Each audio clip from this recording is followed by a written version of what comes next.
여러분, 자동차 리콜 소식은 종종 들으시죠? 브레이크가 밀린다. 엔진에 문제가 있다.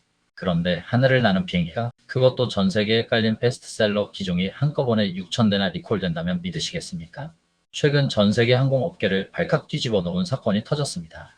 유럽의 자존심 에어버스가 차사의 주력 기종인 A320 계열 항공기 6천여 대에 대해 긴급 리콜을 발표한 건데요.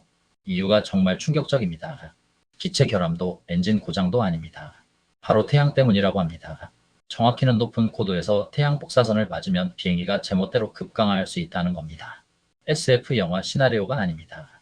오늘 이 황당하고도 아찔한 에어버스 리콜 사태, 도대체 무슨 일이 벌어진 건지, 그리고 우리 여행길은 안전한 건지 긴급 점검해 드리겠습니다. 사건의 시작은 지난 10월 말이었습니다. 미국의 제트블루 항공 소속 A320 비행기가 평화롭게 날아가다가 갑자기 고도가 뚝 떨어지는 아찔한 사고가 발생합니다. 조종사가 뭘 잘못 만진 것도 아닌데 비행기가 스스로 기술을 숙인 거죠. 미국 연방항공청과 유럽연합항공안전청이 즉각 조사에 착수했습니다. 도대체 왜 멀쩡한 비행기가 갑자기 다이빙을 하려고 했냐? 원인을 파고들었더니 범인은 비행기에 대해 해당하는 비행 제어 컴퓨터의 소프트웨어 오류였습니다. 그런데 이 오류가 발생하는 조건이 기가 막힙니다. 비행기가 높은 고도에 떠 있을 때 강한 태양 복사선에 노출되면 컴퓨터가 맛이 간다는 겁니다. 전문 용어로 설명하자면 태양에서 날아온 입자가 컴퓨터 반도체 칩을 때려서 0을 1로 바꿔버리는 일명 비트플립 같은 현상이 발생해 오작동을 일으킨 것으로 추정됩니다. 이 오류가 발생하면 컴퓨터는 비행기가 위험하다고 오판하고 강제로 고도를 낮추려고 급강하 명령을 내리게 되는 거죠. 정말 소름 돋지 않습니까? 태양빛을 잘못 맞으면 비행기가 추락할 수도 있다니요. 문제는 이 A320이라는 기종이 그냥 비행기가 아니라는 겁니다. 보잉 737과 함께 전 세계 하늘을 양분하고 있는 그야말로 항공계의 아반떼 베스트셀러 중에 베스트셀러예요. 전 세계에 11,000여 대가 날아다니는데 이번 리콜 대상이 무려 6,000대입니다. 전체의 절반이 넘어요. 이 소식이 전해지자마자 지난 주말 전 세계 공항은 긴장감에 휩싸였습니다.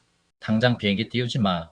명령이 떨어지면 말 그대로 항공대란, 집에 못 가는 승객들이 공항 노숙을 해야 하는 상황이 벌어질 뻔했죠. 실제로 일부 지역은 타격을 입었습니다.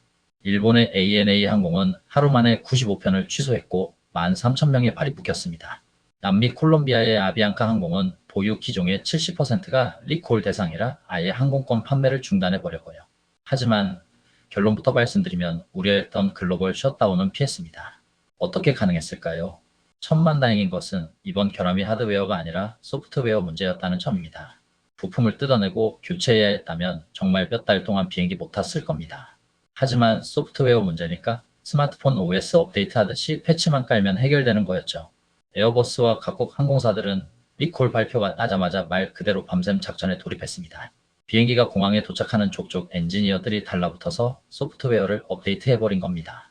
덕분에 북미와 유럽은 거의 정상 운항했습니다. 미국은 워낙 보잉 기종을 많이 써서 타격이 적기도 했고요. 그럼 우리나라는 어땠을까요? 우리나라 항공사들도 A320 계열 많이 씁니다. 에어부산, 에어서울, 아시아나 등등 확인해보니 국내에서 업데이트가 필요한 비행기는 총 42대였습니다. 다행히 국토부와 항공사들이 발 빠르게 움직여서 운항에 차질 없이 조치를 완료했다고 합니다. K 빨리빨리 정신이 이럴 때 빛을 발하네요. 이번 에어버스 사태 항공대란은 피했지만 우리에게 던지는 메시지는 묵직합니다. 첫째, 기술이 고도화될수록 예상치 못한 변수가 생긴다는 겁니다.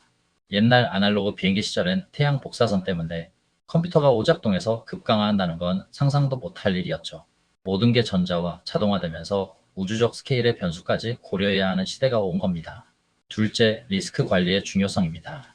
만약 에어버스가 이 문제를 덮으려 했다거나 소프트웨어 패치가 늦어졌다면 상상만 해도 끔찍한 대형 사고나 물류마비가 왔을 겁니다.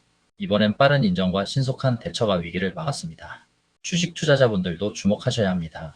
보잉이 문짝 뜯겨나가는 사고로 휘청거릴 때 역시 에어버스 했지만 에어버스 역시 이런 리스크에서 자유롭지 않다는 걸 확인했으니까요. 항공우주산업 화려해 보이지만 여전히 가야 할 길이 멉니다.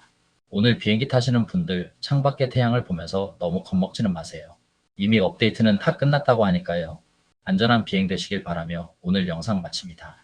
구독과 좋아요는 제게 큰 힘이 됩니다. 감사합니다.